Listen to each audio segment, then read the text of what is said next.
HarperAudio presents The Truth, an uncomfortable book about relationships by Neil Strauss, read by the author, with Ione Skye, Jessica Sattelberger, Justin Gunn, Adele Jacques, Mem Kennedy, Carola Madis, Leah Cevoli, and John Runnette. To my mother and father. They say a parent's love is unconditional. Let's hope that's still true after you hear this book. People are made to need each other, but they haven't learned how to live with each other. Rainer Werner Fassbinder, The Bitter Tears of Petra von Kant. Warning. The following pages contain one of the most terrifying and obscene words in the English language: commitment. Specifically, the type of commitment that often precedes or follows love and sex. A lack of commitment, too much commitment, a poorly chosen commitment, and misunderstandings about commitment have led to murders, suicides, wars, and a whole lot of grief. They have also led to this book, which is an attempt to figure out where so many people go wrong again and again when it comes to relationships and marriage, and if there's a better way to live, love, and to make love. This, however, is not a journey that was undertaken for journalistic purposes. It is a painfully honest account of a life crisis that was forced on me as a consequence of my own behavior. Like most personal journeys, it starts in a place of darkness, confusion, and foolishness. As such, it requires sharing a lot of things I'm not proud of, and a few things I feel like I should regret a whole lot more than I actually do. Because unfortunately, I am not the hero in this tale.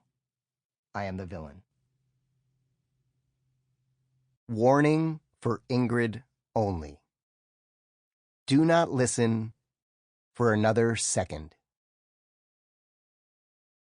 Ingrid, if you're still here, really, don't listen to this.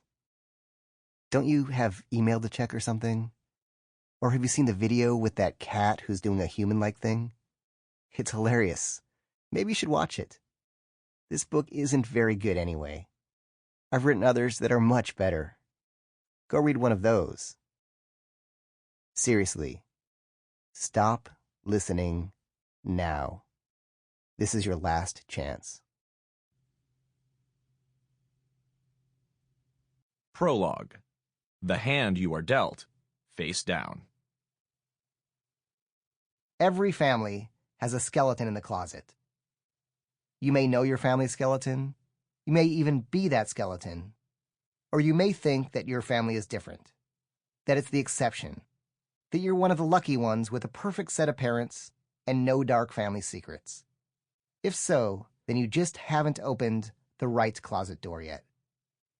For most of my life, I too believed I was one of the normal ones. But then I found the right closet door. It was in my father's room. The door was white, with chipped paint along the outer edge, and a brass doorknob burnished by my father's large hand. I twisted the knob, emboldened by the hope of finding pornography, my hand over the mark of my father's. I was a late teenage virgin. My parents were out, and I craved the female skin I so desperately lacked access to in real life. I'd found a Playboy and a Penthouse in my father's magazine stack before, so it stood to reason that in a deeper recess of his room, there existed a superior form of pornography, the kind that moves, real porn. In the back of his closet, beneath rows of blue cotton polyester dress shirts with monogram pockets, dulled nearly white from years of washing, I found 3 brown grocery bags filled with VHS tapes. I sat on the floor and examined each one meticulously, careful to return them in the exact reverse order in which I'd removed them. There were no videos labeled as porn, but I knew my father wouldn't be that stupid with my mother around, so I set aside all the unmarked tapes. Since I was never allowed to have a television set of my own, I brought the videos into the family room, where there was a small TV and VCR. Sample complete. Ready to continue?